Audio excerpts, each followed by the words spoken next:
Batter up. Bog and Cliss, they're on the air. Yankees, Mets, they're everywhere. From the Bronx to Queens, the diamond gleams. MLB talk, the ultimate team. NYMLB is the place to be. Bog and Cliss with the pitch you'll see. Swinging stacks and stories fly. Baseball talk that's amplified.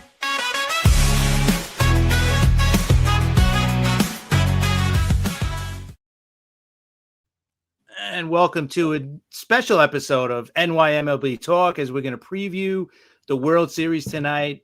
And Rob, we have a special guest. I mean, I don't think we could have got a better guest to join us, but we have a really, really good special guest. Excuse me. Rob, why don't you introduce him? Yeah, we have Blue Jays Dad. That's what he goes by. And listen, it's great. I've been looking forward to this because let's face it, the Blue Jays have had a great postseason. We didn't think they were going to go this far. And, they're in the World Series. So it's great. Glad to have you on, Blue Jays Dad. I'm happy to be here. Fun to meet you guys and to have a good conversation. Always love talking about baseball, and especially when the Toronto Blue Jays are relevant. And they are relevant, right? World Series. Absolutely. Yeah, it's great. It's great. So obviously we know, but how are you feeling right now? How do you feel about this World Series? Okay, a couple of things. I feel like it's a dream. I wore my Blue Jays Dad jersey to bed after Game 7 just to make sure, like when I woke up in the morning, that it was real. And but I have to say that overall, my emotion, my mindset is I'm just not disappointed. And I don't know if that's the best way to describe it, but it's what I'm feeling, meaning I believe in this team and I think they can go this far. So when I see it happen, it's like, yeah, that's it. Yeah, well, listen. Go ahead, Chris. I can wait. Like when the season started, did you have World Series aspirations, or were you thinking, all right, this team can make the playoffs? How were you feeling at the beginning of the season? George Springer. That is the biggest difference in this ball club is spring training heading into the season. It looked like, are we going to have to eat this contract? And is this going to be a DFA situation? He just looked really weak over the past couple of seasons. And, as fans, we never know the injuries that they're really facing. And we have this mindset that, an off season deals with an injury as long as it's not Tommy John. But it's just not like that. We know our bodies. We know how things linger. But George Springer, his resurgence, he's not only the comeback player of the year in the American League, but he is the Blue Jays MVP in 2025. This is George Springer's team. Yeah. And listen, I'm going to tell you what I think the turning point was for the Blue Jays. I think getting Vlad Jr. signed was a turning point. That's when I think everything changed because all of a sudden they didn't have to worry about that. The rumors you were hearing, are the Mets going to go after him? Is he going to go here? Is he going to go there? Once they signed him and they got that contract, the team was just a different team. That's how I feel. What do you think about that? Yeah, absolutely.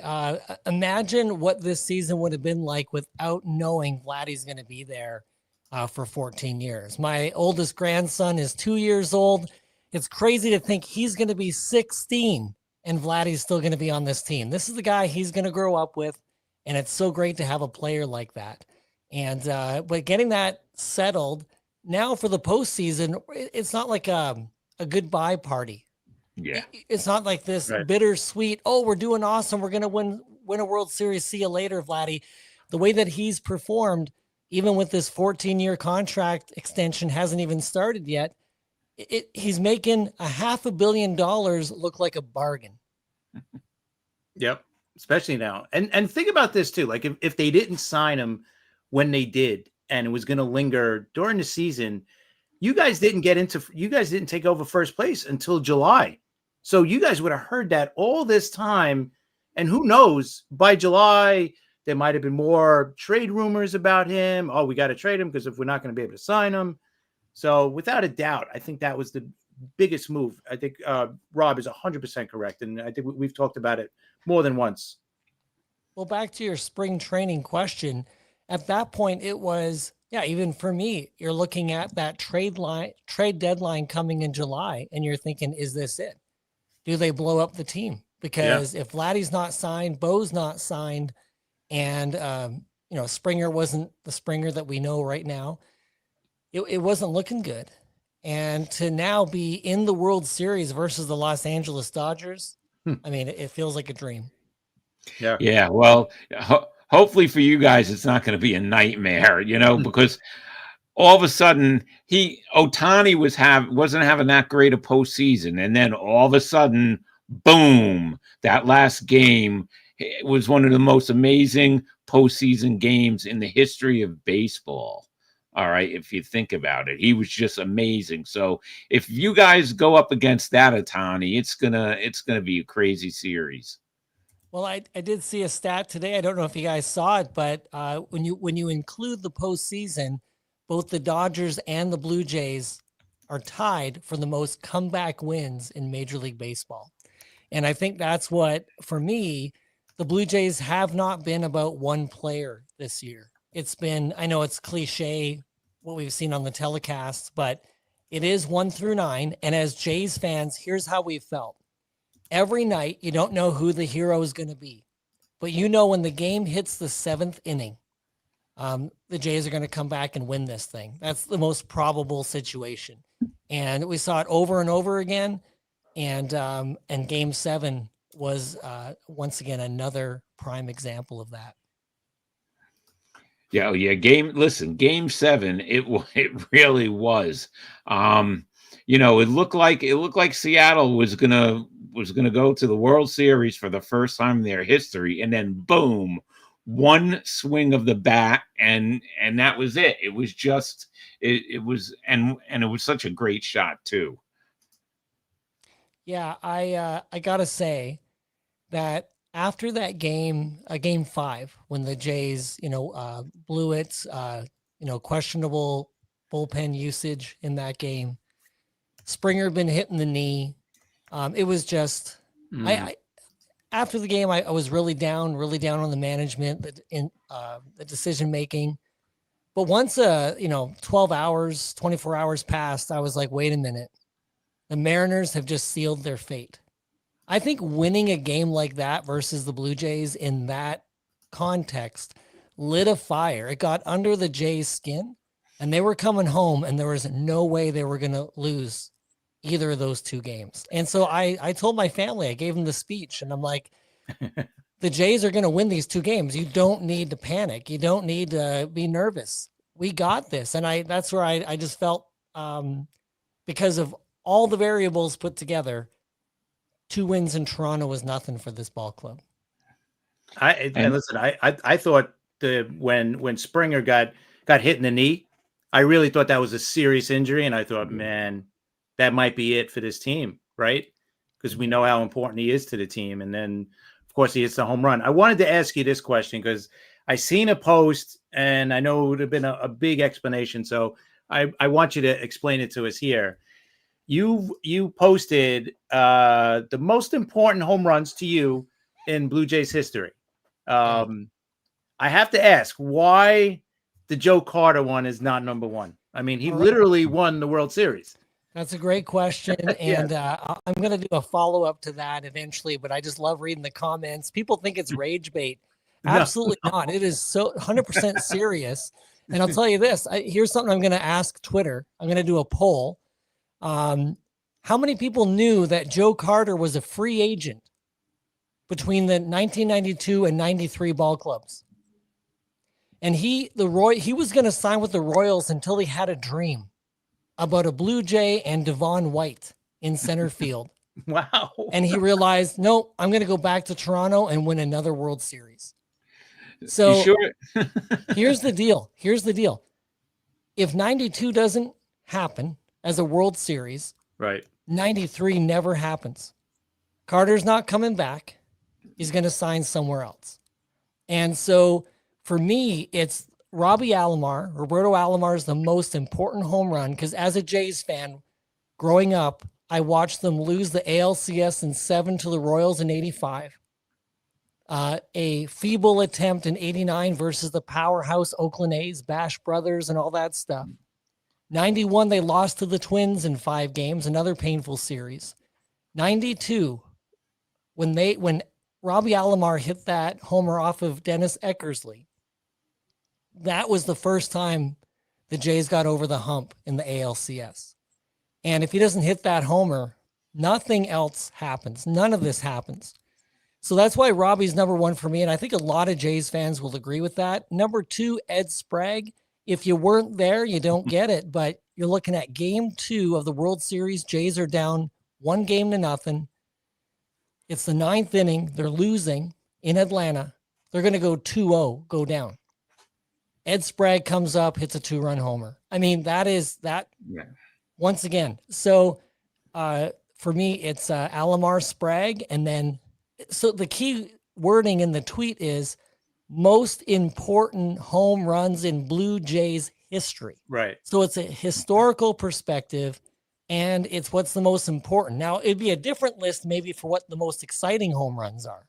That's a whole nother list. Well, greatest home runs, right? Listen, Joe Carter's is probably one of the most greatest in Major League Baseball history, not just Blue Jays history. Well, that's right. So I think he could be number 1 of the greatest home run of all time. Right. But most important in Toronto Blue Jays history, no, because that his homer never gets a chance if they don't win 92 and Alomar and Sprague don't hit those dingers. So yeah, that makes sense. But you know, you had me laughing when you said about his dream about the Blue Jay, right? Are you sure he wasn't having a dream about Dave Winfield killing the bird? Oh, killing the seagle. Yeah. If it was a seagull, maybe it would have been about Dave there Winfield. You go. That Blue Jay, that was a positive sign. Yeah.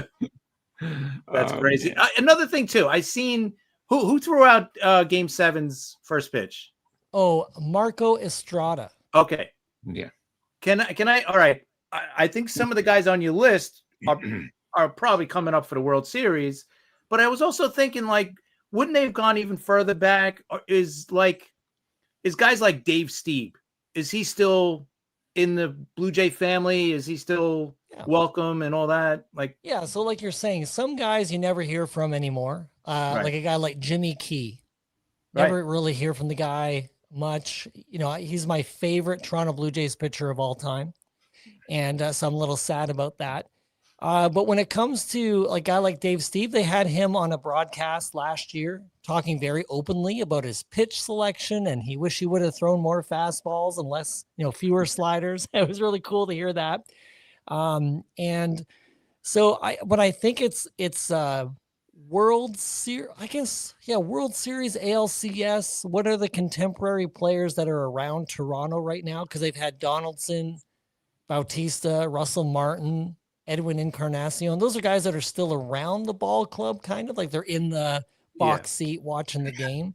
Gotcha. Estrada, I think they brought him in just because he had that dominant performance in the 2015 ALS and, standing ovation and all that stuff. So that called back to that. Who do you think we'll see in a couple of games, at least? Wow, that's a good question. I saw a tweet about that today in my mind. Obviously, someone like Joe Carter. You got to get the big guns for the World Series. Yeah. And also, I don't know if this is going to happen, but a guy like Paul Molitor that lives near me, we've run into each other at Starbucks before, and it was just an amazing experience. He just makes you feel like you're longtime friends. That's great. And he saw my Jays hat right away. I just said, Mr. Molitor, and he's like, Blue Jays. And he was excited. And can I just tell you this story or no? Or is this Okay. So he was with other people. I had 45 minutes to plan my attack of going to talk to him. And, I'm texting family and friends. I'm like, I'm going to goof this up. I'm going to just, And so I said, Mr. Molitor, and he's like, Blue Jays. And I go, I just wanted to say thank you for the 1993 World Series and for your performance and all you did for our country and for our team. And just thank you. And he goes, you're old enough to remember that? Oh, and all his Wow. friends start laughing and all that.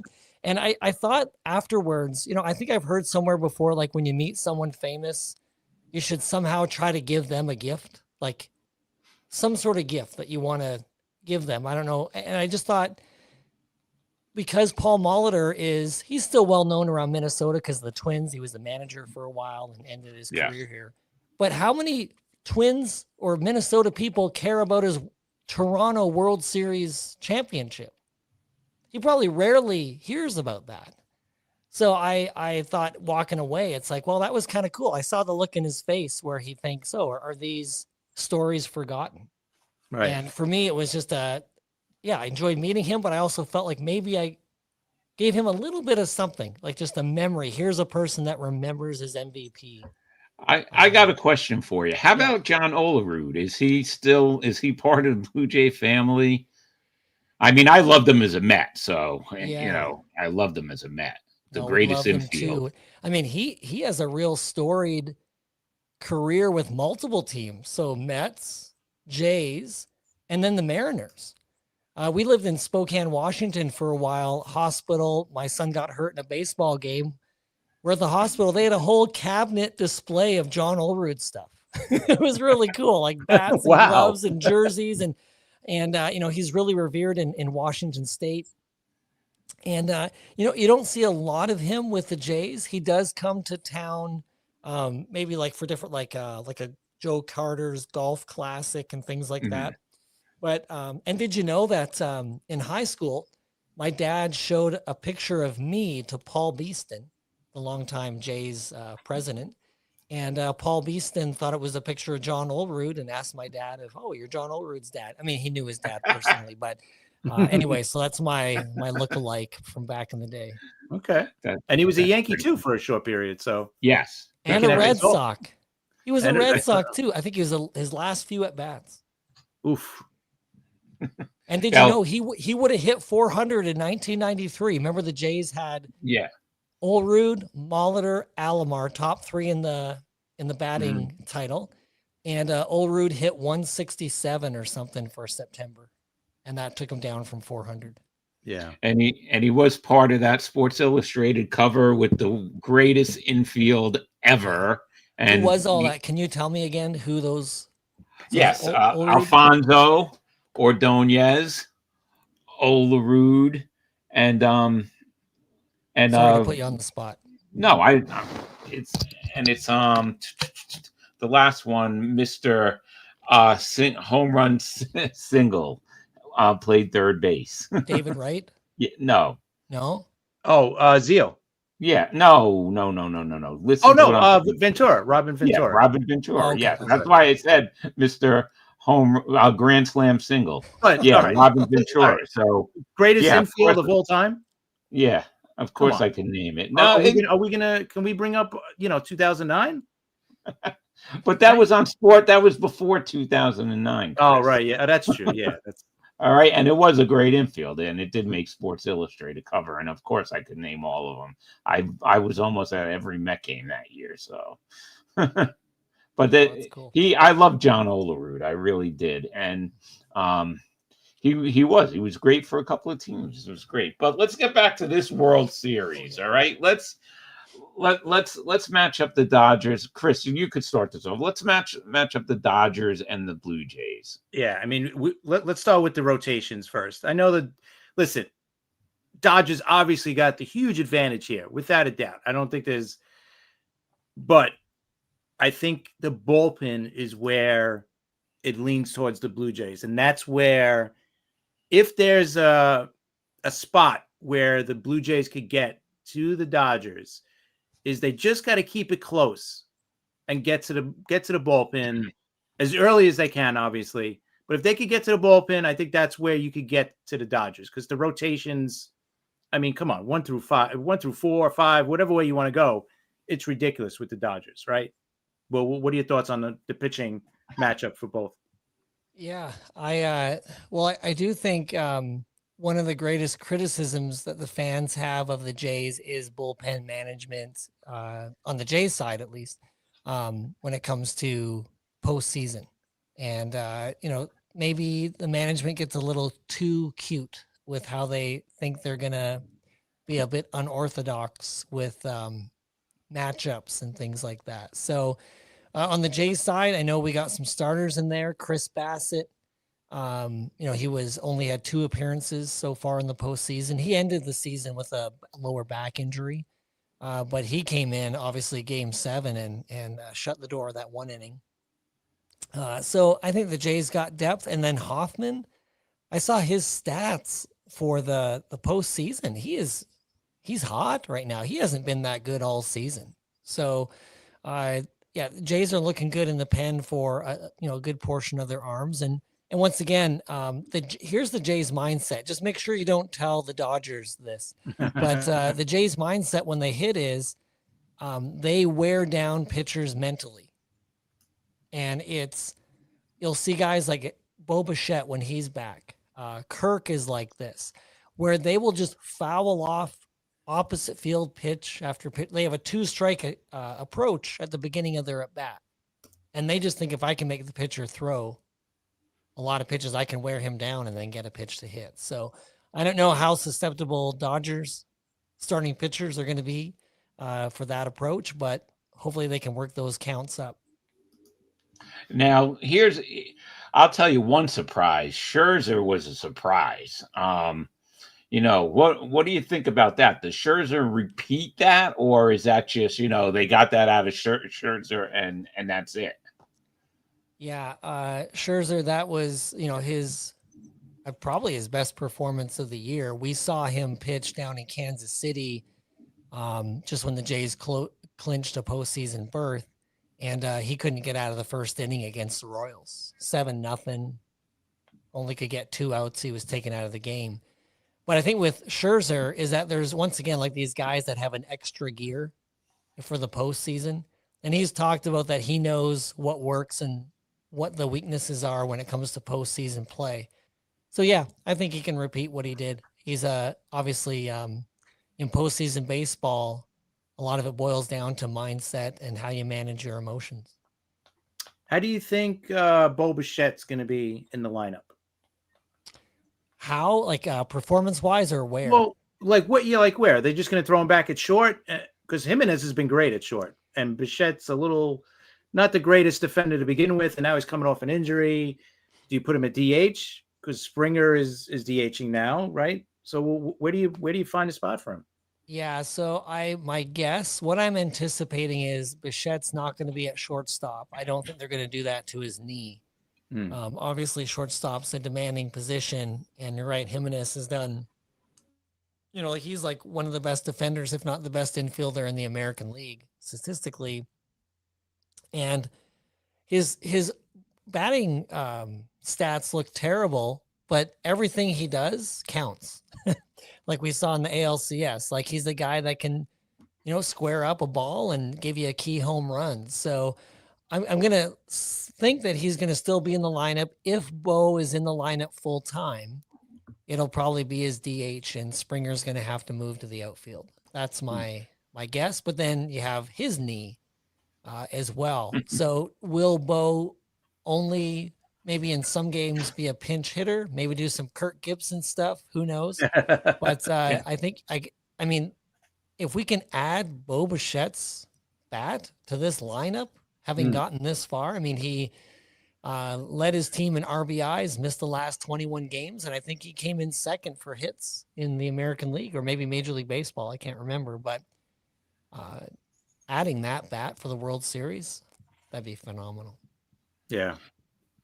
Yeah, definitely. And listen, I think it's going to be a really interesting World Series. I'm hoping, and the way the Blue Jays have been all postseason, I don't see them lying down and, the Dodgers sweeping them. Like that. Listen, it was kind of a shock that the Dodgers swept the Brewers. I thought the Brewers were going to put up more of a fight after the season that they had.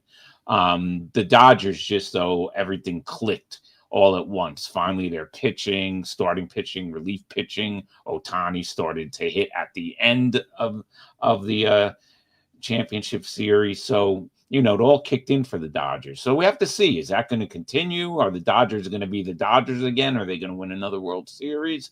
I don't know. I just hope that it's going to be an exciting World Series, because so far the Blue Jays have been great. I know, Chris, what they did to the Yankees.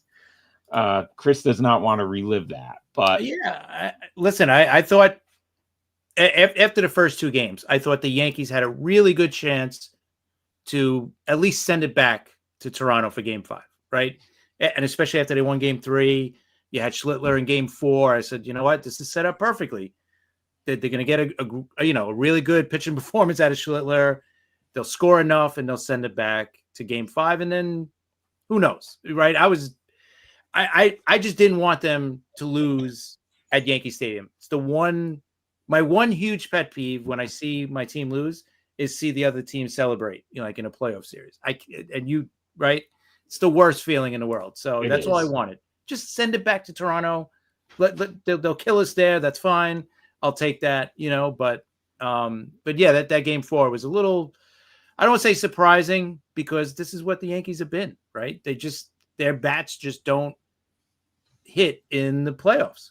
Regular season, they're great, but postseason, they are shut down all the time, and they got to figure it out. Because listen, on paper, I think anybody will say the Yankees on paper have a really good team. And do they have a better team than the Blue Jays?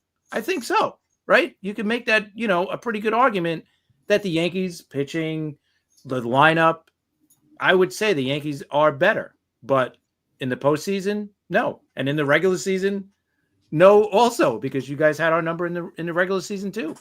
That's the one thing the Yankees have to figure out. Cashman's got to get the right combination of players. Blue Jays, great example. You got your big guns at the top, but after that, the rest of the lineup is, just solid ball players, not all stars, but that's what the Yankees got to figure out. And it's been a long time. It's been too long. So I was thinking about that Yankees series. If you were like a casual fan, meaning you don't know a lot about baseball, but it's postseason, so you're going to watch. Right. Walking away from that series, you would know Aaron Judge from the Yankees. Schlitter or whatever his name right. is. I know it's tough. It's Cam a tough name, or whatever. I know. Like A-Rod can't say his name either, so I'm not, whatever. But, maybe those two names you might walk away knowing. With the Jays, I just think there was a longer list of names that a casual fan walks away knowing. They're going to know Vladdy. They're going to know Clement. They're going to, now they do, yeah. It's just more multiple players contributing. I guess that's what I'm trying to say. Yeah. And the that's what the Yankees just missed out on that. And that's what the Yankees need. And that's what the Yankees used to have, right? Back in the late 90s, early 2000s. That's what they had. They had a 1 through 9 where, it wasn't always they had Jeter, obviously, but the rest of the lineup would just do exactly what you guys do. They grind out the at-bats, make contact, do the little things, and they would figure out a way to score runs. Yeah, they would hit home runs, but they didn't have a big home run guy on their team, So Can I ask you a question about the Yankees, Chris? I got to ask you this. Why is Bernie Williams so underrated in Yankees lore? Well, not by us. I mean, we got his numbers retired, and he's out there. So, by Yankee fans, absolutely not. I think it's baseball in general have underrated him. I mean, he's a guy. You could even throw Posada into that mix too. Both of those guys, are borderline Hall of Famers and could be. To me, they're right there. Right when you look at Bernie's numbers next to a lot of other guys, especially next to like a Kirby Puckett, stuff like that, he's right there. I really don't get it. Why, and you're talking about a guy that played his whole career with one team, both Posada and Bernie. I think both of those guys deserved more than I think 1 or 2 years on the ballot for the Hall of Fame. So I think it's more of a league-wide underrated of these guys because Yankee fans love those guys. Do you know what here's what I think. I think it's because those teams had so many excellent players on those teams that that's just where they, except if you're a Yankee fan, that's where they fit in because you just had so many great Right, players. And yeah. listen, it kills me to say that. It kills me to say that. Yes. But you just had so many great players, and this is where they fall in. But to Yankee fans, and they were excellent players. And Posada another thing and too, Bernie. when you hear the core four, Bernie's not part of the core four. Right. But he really should be because he was the first of all these guys that came up.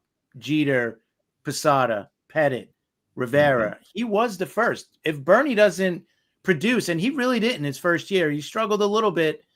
And trust me, if Steinbrenner was more in charge at that point, he probably would have traded him or sent him down to AAA or whatever.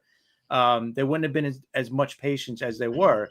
And I think with Bernie, he eventually started hitting, but he paved the way for Pettit, for Posada, for Jeter, all these guys to get pushed, right? So he did win 4 titles. He didn't win the 5, but you know, that bothers me when they talk about core 4. I always say core 5 because Bernie is definitely one of them for sure. Absolutely.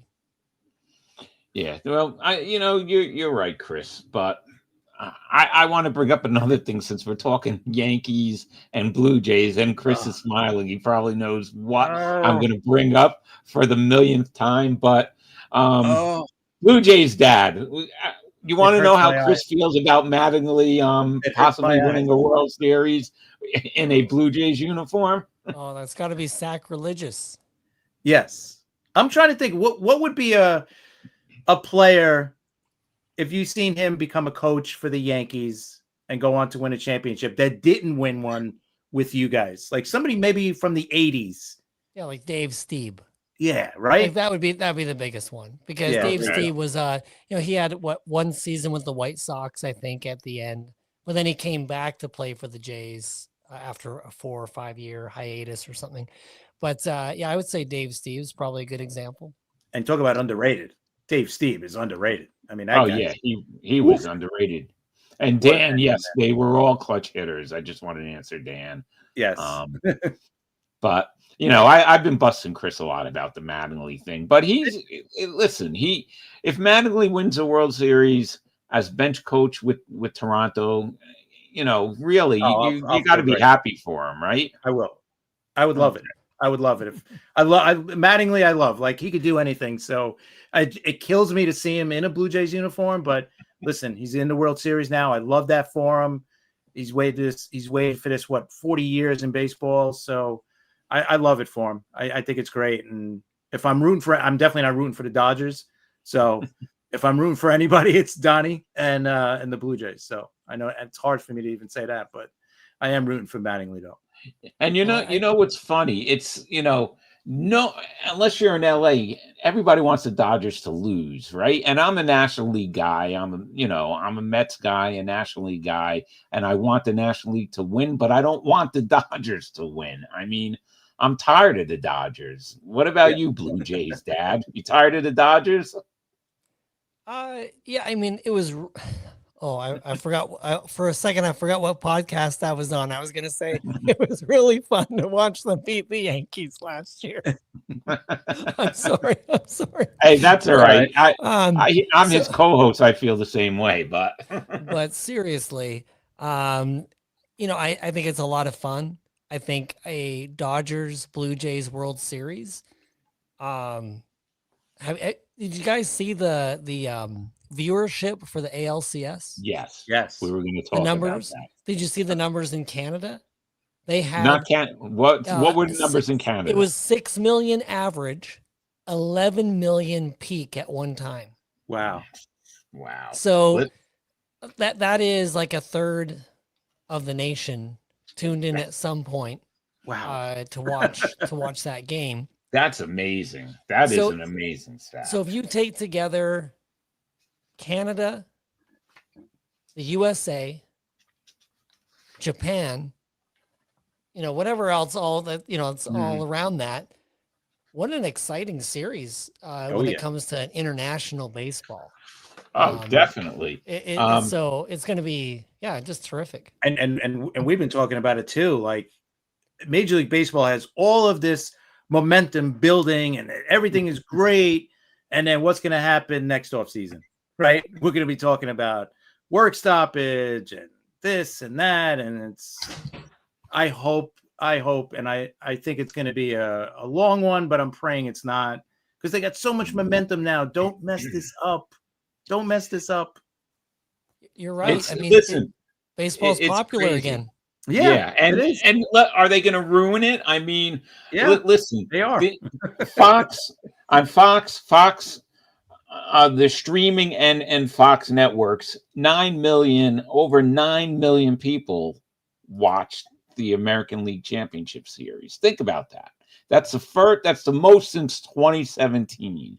All right. And what's going to happen, like Chris said, after next year? We know there's going to be a work stoppage. We know it's going to happen, and they're going to set themselves back. And this time they might not recover. So both the Players Union and Major League Baseball better start thinking about this.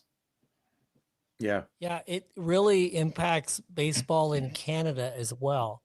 Work stoppage in maybe a bit of a different way than in the U.S. In Canada, there's a little bit of, I don't know if Canada is going to get upset at me, but there's this thing where, baseball players don't deserve what they make already. They don't make as much as hockey players. They don't, like more of the Canadian culture, blue collar culture. And so when there's a work stoppage, I know this one is like anyway, when there's a work stoppage, it really hits Canadians hard. Like, oh, this shouldn't even be an issue. And so that's what killed the Jays after their back-to-backs, and killed the Expos. Oh yeah. And killed smaller baseball clubs. One in the Northern League that played the St. Paul Saints up in Thunder Bay, called the Whiskey Jacks, killed them because Canadians got what's the word I'm looking for? Bitter? What's the word? Just like, oh, this shouldn't even be a thing. Look how much they're already making. So, Right. yeah, it's another issue too. What does it do globally to the sport when they're at such a high moment right now? Yeah, you're right. Those are some great points. You don't think.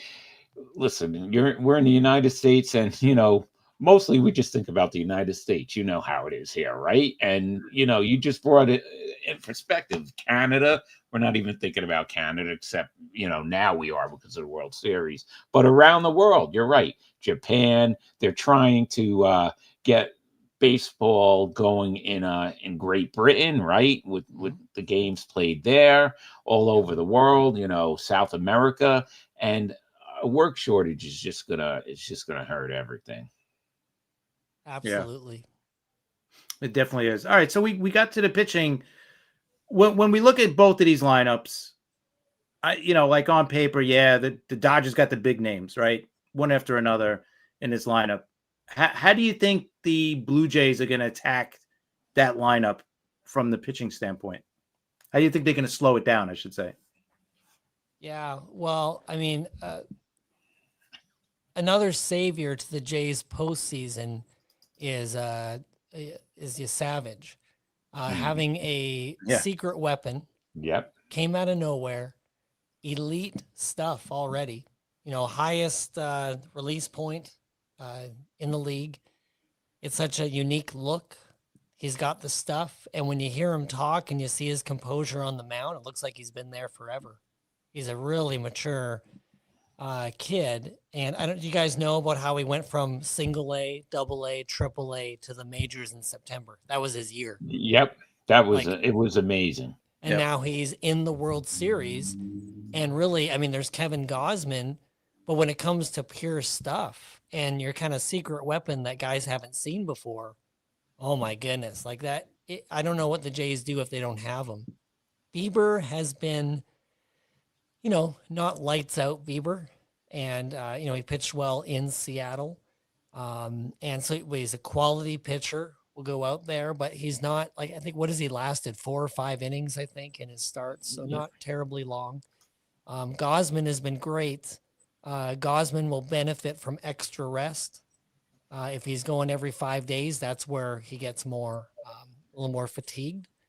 But yeah, so I think the starters the Jays have, I think, they have the ability to limit damage from the Dodgers hitters. But once again, it'll be that strategic use of the Jays bullpen and how they handle these guys. Have you seen that clip going around about Flu Hardy striking out Ohtani and then getting Betts to pop up with the bases loaded? It was a Sunday game, regular season. That's what won home field advantage. Looking back, Wow. that's what won the season series and the home field advantage for the World Series. So, I bet Ohtani's watching that footage over and over again, getting ready for those at bats. And I think they lost the first 2 games of that series too that you guys played, right? The Jays lost the first 2, I think, in that one. I thought it was just a 3-game series. When they lost the first one and then won the next 2, I don't know. I really don't know. But Chris, I think he lost the first 2 and won the last one.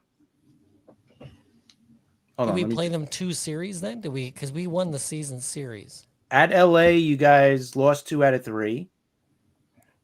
I think he only played him once. Yeah. Yeah, I think he only played him once. Well, one series, I should say once, but you lost 2 out of 3. You lost the first 2, and then the game you're talking about determined the. So why do we have home field advantage then? Do you have the better record? Is that what it is? I think so. Let's see. You guys are 90.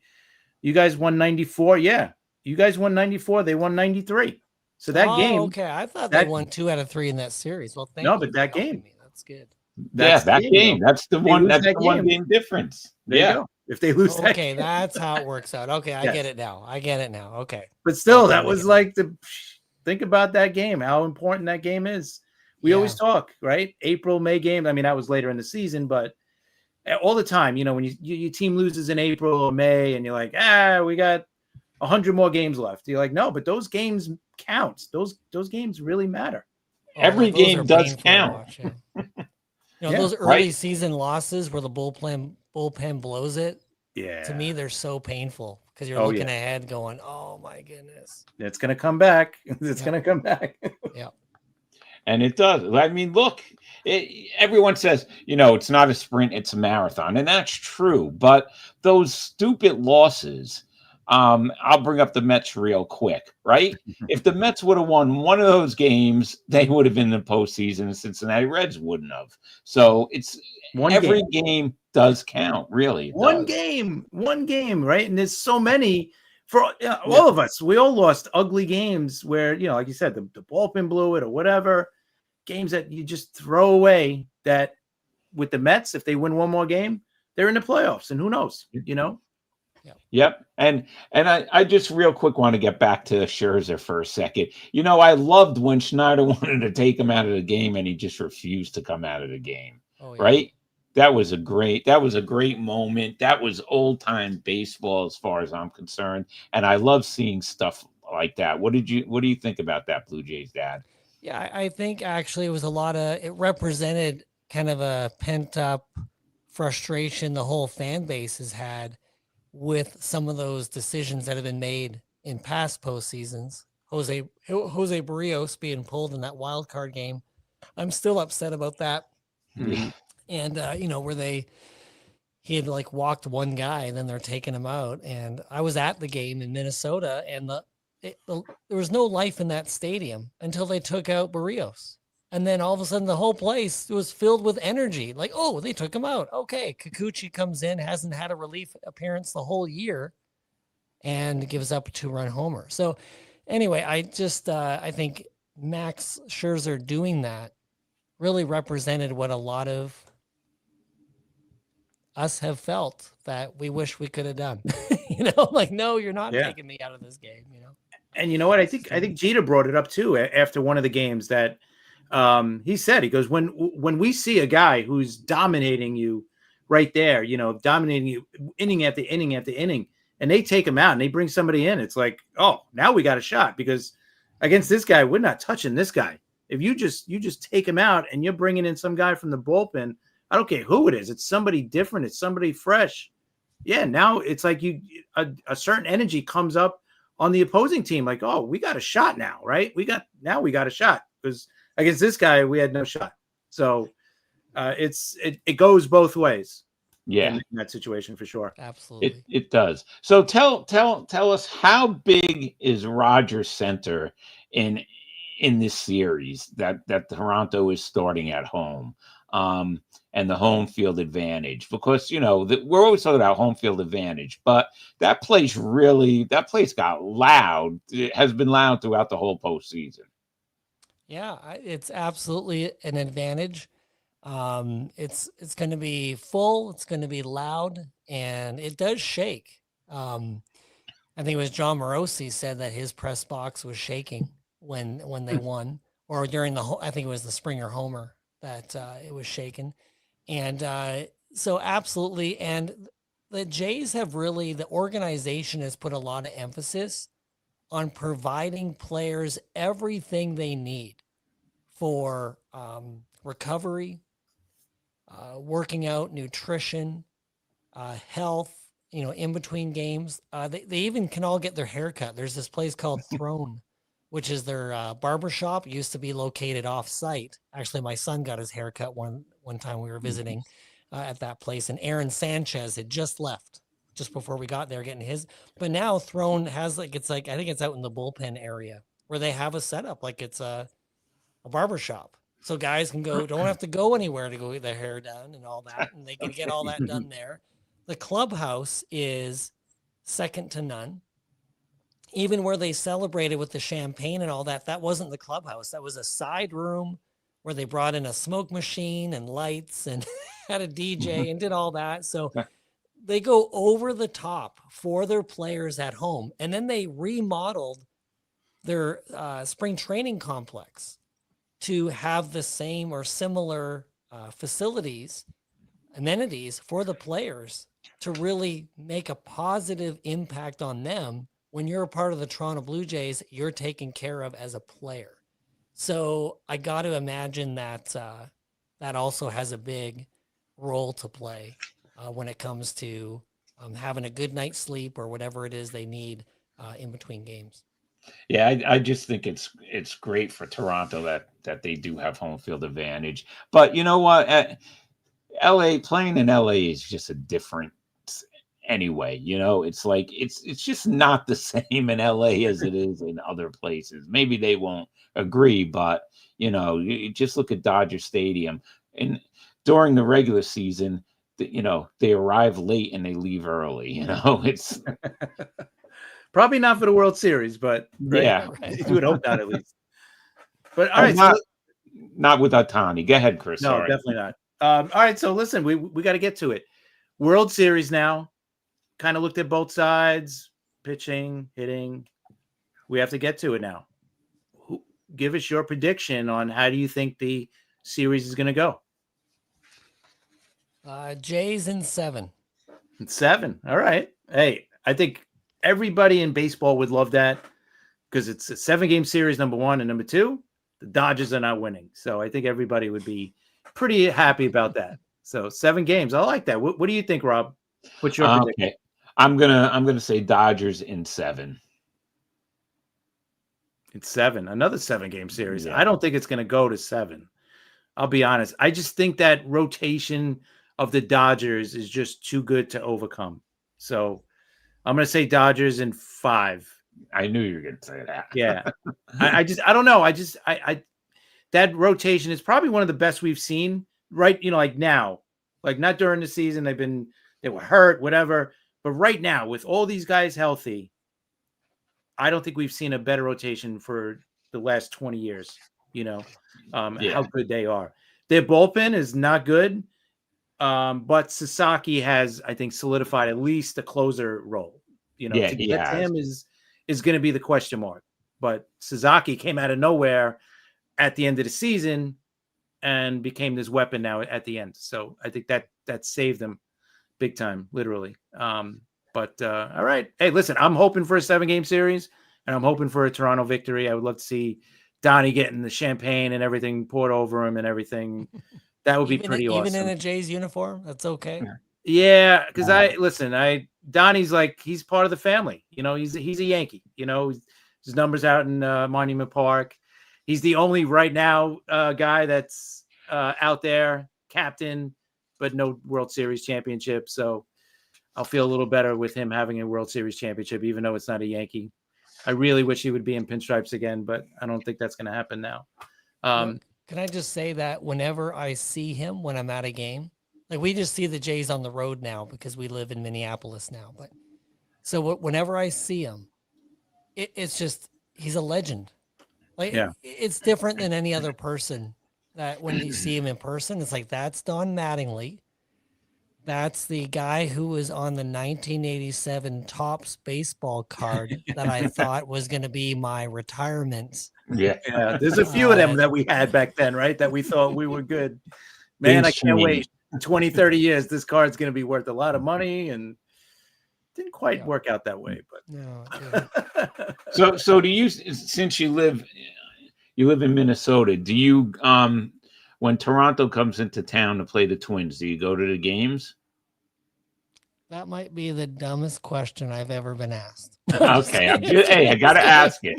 No, I guess you do. So just kidding. So yeah, it is like a second holiday for our family. Okay. So we take the whole time. We all go to as many games as we can, depending on work schedules and school schedules and all that. And it's just a blast. Like the Target Field is an 18-minute drive from our house. Oh, that's not bad. So awesome. I mean, it is great. And so game's over, gets except for the one time I got pulled over because I didn't have my headlights coming out of that parking ramp. Didn't have my headlights on, and the cop pulled me over, and he was in my face like wanting alcohol on my breath. And I didn't have a drink that night at all. I don't really drink very often at all. And I said, I'm sorry. I just was on Twitter in the parking ramp tweeting, and then I left, and I forgot to turn on my lights. And he goes, well, who won the game tonight? And I'm like, I'm really sorry, but the Jays did. And and then he sees the logo on the back of my car. I got a Jays sticker, and then he goes, license and registration, takes my license plate, and Minnesota let me wear my white panel Jays hat for my Minnesota driver's license. So I handed him that. Wow. Really? He knew I was legit at that point. He knew I was totally, who is this guy? But anyway. We do that, and then we try to get down to Kansas City for those series because that's just a 6-hour drive straight south. And so we just love it that they come here, and it's a great time. Cool. That's and great. Do you go to Twin games without the Blue Jays there since it's so close? If friends are coming and they want to go to the ballpark, or if I have a friend that says, hey, I got an extra ticket. One night, a friend gave me 2 tickets to a game. I couldn't find anyone to go with me, so I just went to the grocery store, bought a giant bag of popcorn. That sat in one seat. Nice. I sat in the other. I put the Jays game on my AirPods. There you go. That couldn't be any better. I think it was the Twins and White Sox or something. And it is have you been to Target Field, either of you? No, not yet. No. Very cozy, wonderful ballpark. And so it's always a great night. Great experience at that ballpark. So, cool. Yeah. Chris, why don't you ask him the question that we finish with our guests? All right. We always ask this one question to our guests before we go. If you were named MLB commissioner, what changes would you make to the game? Wow. Every change that's been made, I've been against. But okay, well, can we just pick on replay review? Yeah, sure, anything. For one, I love replay review, but here's what I would change.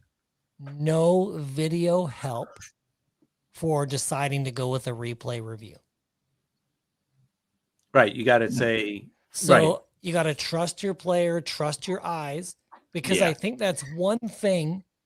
Like, umpires were never created to be analyzed through technology. Umpires are human beings, a part of the game like that. So we're in this weird it's not meant to be like that. You know, did you notice like how Fox has the strike zone really faded out Yeah. Yes. so that you don't see as many of the umps errors? You know, they don't draw attention to Yeah. that. But I would say for those replay reviews, if your player says I got him, then you either go with what that player says, but you don't get to wait. I think the waiting 5 seconds or whatever it is really awkward, Yeah. and it is. takes away human element. And I think it brings the technology and the umps a little more even with the players, that you got to see it with your eyes, and then we'll appeal it. I like that.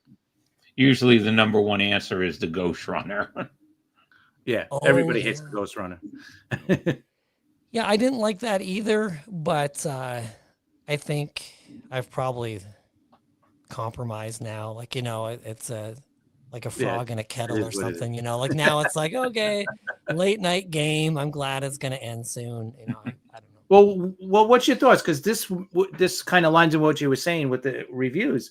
What do you think of the ABS? The ABS system sounds like it's more what you're talking about, because it's just the player, right, tapping his head and. Right. Have you guys had any discussions about this? I forget who. Yeah. I think it was my son said, do you think you will see catchers purposely unframing pitches in order to mislead a batter?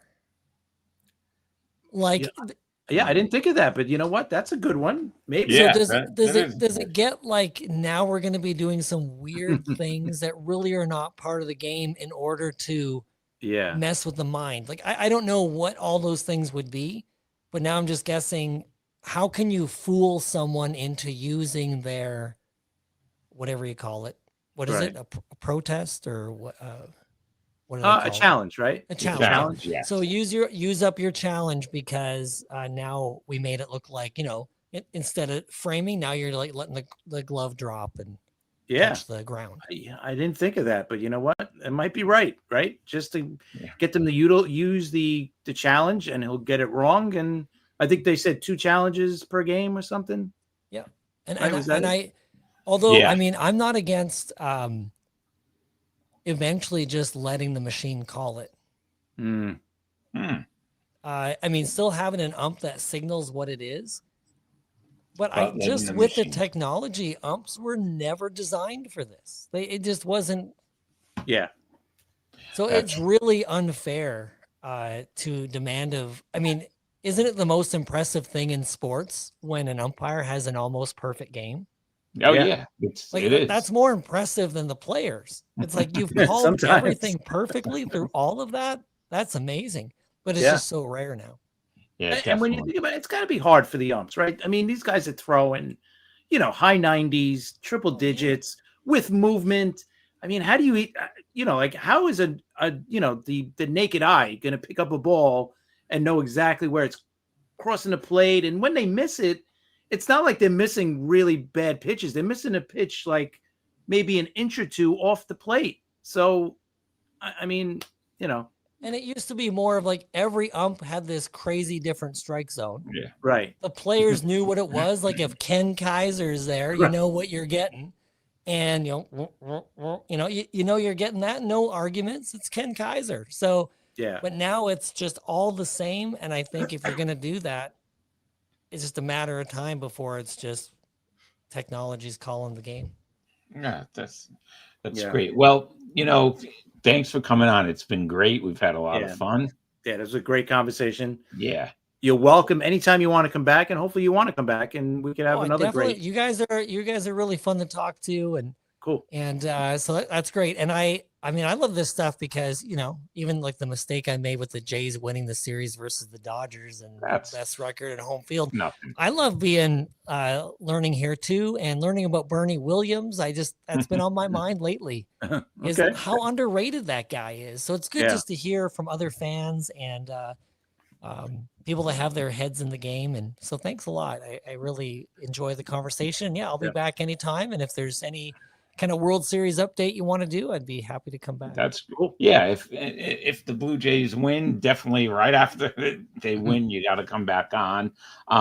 But that's all I have. Chris, you have anything else? I want to announce our upcoming schedule. Yeah, no, I think that's it. Just thank you very much, Blue Jays Dad, for joining us. This was awesome. You know, I reached out to you and I said, you know what, we got to get somebody from the Blue Jays on here to chat about it. I would love to get a Dodger guy here too. That would have been a good, you know, conversation between all of us. But Shohei Ohtani was busy. Is that what? Yeah, he's on a flight to Toronto. I heard John Morosi said that. Yeah. Oh God. All right. So how did that make you feel when you seen that? Like, oh, he is coming, or were you excited? Most of the Los Angeles Dodgers roster, I was under the impression at one point or another was a Toronto Blue Jay. Or was going to be a Toronto Blue Jay. I believe Freddie Freeman was a Toronto Blue Jay for at least 24 hours. It was a wonderful 24 hours. I tell you what, I was so excited. You got to say, Pete Alonso was almost a Toronto Blue Jay, right? They were trying, regretting man. it now. Do you think he regrets it? I don't know. I mean, I don't know. Yeah, so many times I just am so gullible. I'm overly optimistic, and yeah, that's great. But all right, let me get to the upcoming schedule, Chris. Friday night at 10 p.m., the return of former Mets manager Mickey Callaway. Mickey's going to be on Friday night at 10 to talk about the World Series and any of your questions. So, guys, if you have any questions you want us to ask Mickey, we'll ask them. Just get them to us, and if you're on, you know, hit the chat and we'll ask them then. So we have Mickey at 10 p.m. on Friday. Then Monday at 3 p.m. we have former San Francisco Giants and Padres pitcher and Montreal Expo and a couple other teams, Don D'Acquisto, and he's going to come on and talk about his career, and he has some great stories, so that's going to be fun. And then a week from Monday, November 3rd at 3 p.m., former Mets and Cubs pitcher and Cubs general manager Ed Lynch comes back to the show, and that's going to be another great show. So we have 3 great shows coming up.